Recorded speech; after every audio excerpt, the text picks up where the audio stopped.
When I saw his name on the hospital chart, my hands trembled. Not from fear, those years were long gone, but from something quieter, colder, deeper. The kind of silence that comes after pain has burned itself out. You're listening to Revenge's Echo. Before we begin, make sure to subscribe and tell me in the comments where you're listening from. Because this isn't the kind of revenge that shouts. It's the kind that whispers, the kind that heals.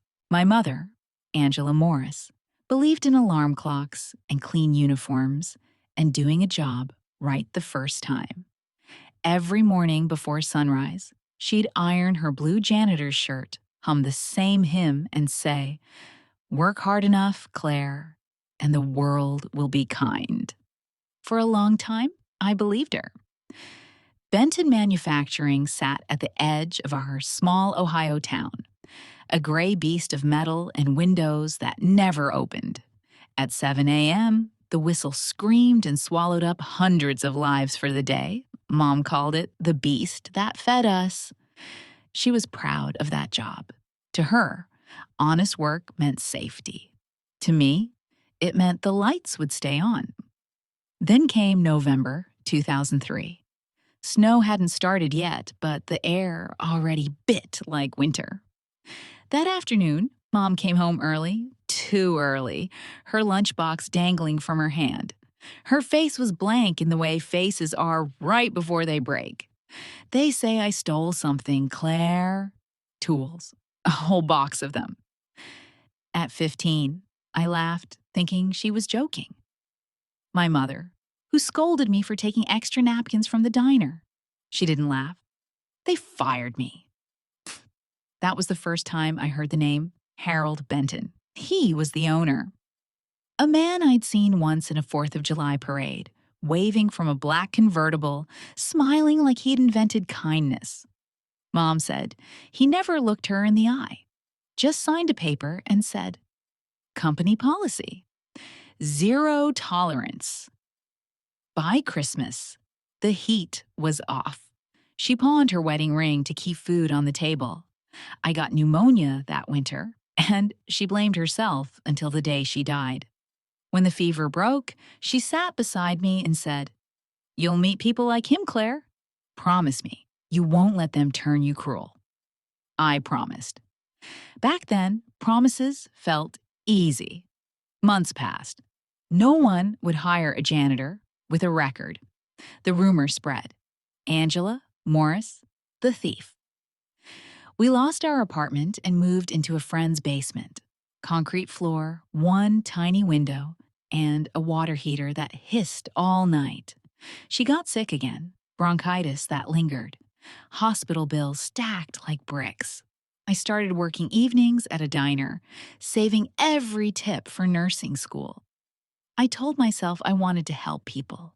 The truth? I wanted to understand how people fall apart and how to put them back together again. It took 7 years of night classes and double shifts. When I pinned that silver badge on my uniform, registered nurse Claire Morris, Mom was there, coughing into a handkerchief, smiling like the sun through fog. "See," she said, "the world came around." I didn't tell her I still dreamed about the factory, about the man who'd never said sorry. Life went on. Patients came and went, names blurring together like faces in rain. Then one gray Wednesday, my supervisor handed me a new chart. Room 214. Harold Benton, male, 78. Terminal. Lung cancer. My coffee slipped from my hand and shattered on the floor. I could have asked for reassignment. No one would have blamed me. But Mom's voice echoed, "Don't let them turn you cruel." So I went. He was smaller than I remembered.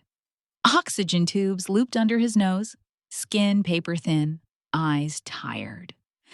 "Good morning, Mr. Benton," I said. He looked at me with a faint smile. "You're new."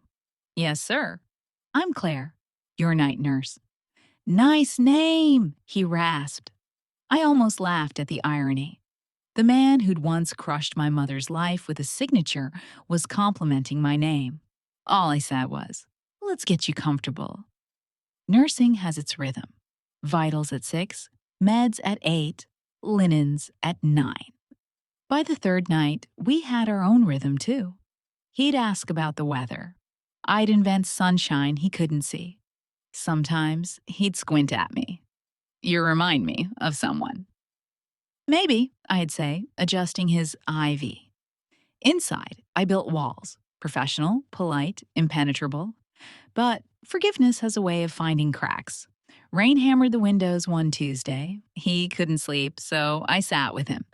He talked about the factory, the noise, the pride, the men who worked until their hands went numb.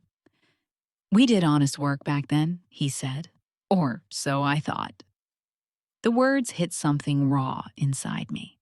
"Do you miss it?" I asked. "Every day. I see faces when I close my eyes. Folks I wronged. Folks I can't apologize to anymore." The heart monitor ticked softly. I kept writing numbers, pretending my hands weren't shaking. Later that week, I updated his records on the computer. An old archive note caught my eye. "Employee termination. 2003. Angela Morris." My throat tightened. He had kept everything, every file, every wound. When my supervisor passed by, I quickly minimized the screen. Just another night. Just another ghost. At 3 a.m., his breathing faltered. Machines beeped in alarm. I adjusted the oxygen, stayed by his side. "Stay," he whispered. "Please." When his pulse steadied, he looked at me. "I owe people apologies," he said, "but I'm running out of time. What would you say if you could?" He swallowed. "There was a woman once. Angela. Something, hard worker. I fired her for something she didn't do." My heart froze. "Angela Morris?" His eyes widened. "Yes, you knew her." "I'm her daughter." Silence. Only the monitor dared to speak. "I didn't know," he gasped. "The foreman stole the tools." I was too proud to admit it. I ruined her. I wanted to scream, to make him feel a fraction of her pain. But all I said was, "She forgave you." He broke. Then she was a better soul than me. Days passed. He grew weaker. During a bed change, I found a tin box hidden beneath the frame. Inside were photos of the factory and a badge. "Angela L. Morris, janitorial staff." Beneath it, an envelope addressed to her. Never mailed. "Mrs. Morris, I knew you were innocent. The man responsible was my foreman, but admitting it would have cost me contracts. I chose pride. I see your face every night. I don't expect forgiveness. I just hope life has been kinder to you than I was." Harold Benton. He'd kept it all these years. That night, as he slept, I whispered, "She forgave you." You just never heard it. Storms rolled across the city. Lightning flickered through the window. He stirred and whispered, "The box." "It's yours now. I'll take care of it. Tell her." I kept it close. By sunrise, he was gone. Peaceful. I filled out the paperwork, then sat with him one last time.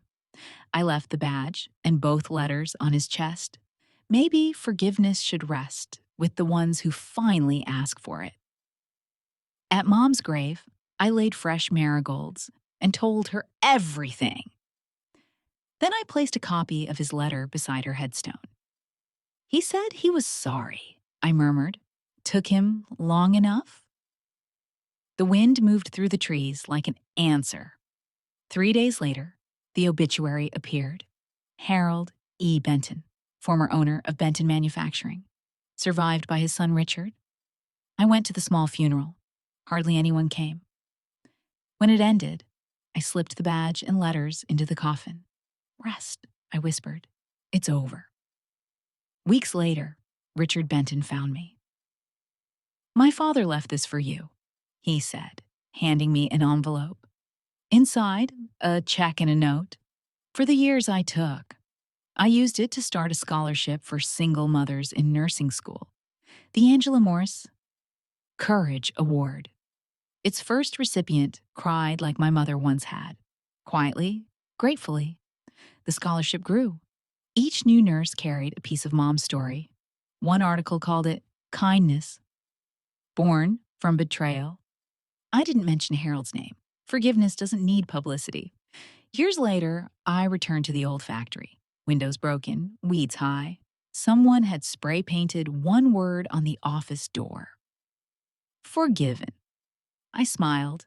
Maybe fate has a sense of humor. 10 years passed. I became head nurse. One night, a new nurse, Emily, came crying. I made a dosage mistake, she said. Should I admit it? Yes, I told her. Truth hurts less now than later. She did. The doctor thanked her. Weeks later, she slipped a note into my locker. Thank you for reminding me that honesty still matters. She later started a fund for nursing students and named it the Angela Morris Courage Fund. The echo continued. Behind my apartment, I planted tomatoes. Mom's favorite. I called it the Peace Patch. Each seed felt like an apology finally answered. 10 years after Harold's death, a letter arrived. Dear Ms. Morris, I'm Sarah Benton, Harold Benton's granddaughter. I found your story in his things. Because of you, I forgave my father. Thank you. We met for coffee. She gave me a small brass plaque engraved, Mercy echoes forever. Later, the hospital built a memorial wall. I placed the plaque beneath the final panel and said, this wall isn't about what we did wrong or right. It's about how we chose to heal. When I retired, I moved to a cottage near Lake Erie and planted another garden. The neighborhood kids helped water it. One asked, "What's your story?" I said, "It's about a woman who cleaned floors, a man who made mistakes, and a nurse who learned that peace grows better than anger." At night, I sit on the porch and listen to the waves. Sometimes I think I hear Mom humming. Sometimes I think it's the whisper of everyone who ever chose mercy over vengeance. Revenge used to mean proving someone wrong. Now it means proving myself right about who I am when nobody's watching. If you're still here, maybe you have a name that still hurts to say. Maybe you're waiting for an apology that will never come. You don't owe anyone forgiveness today. But someday, when the weight gets too heavy, remember this story. Because putting it down isn't weakness. It's freedom. Let peace be your loudest revenge. You've been listening to Revenge's Echo. If this story touched your heart, subscribe, share it, and tell me in the comments where you're listening from.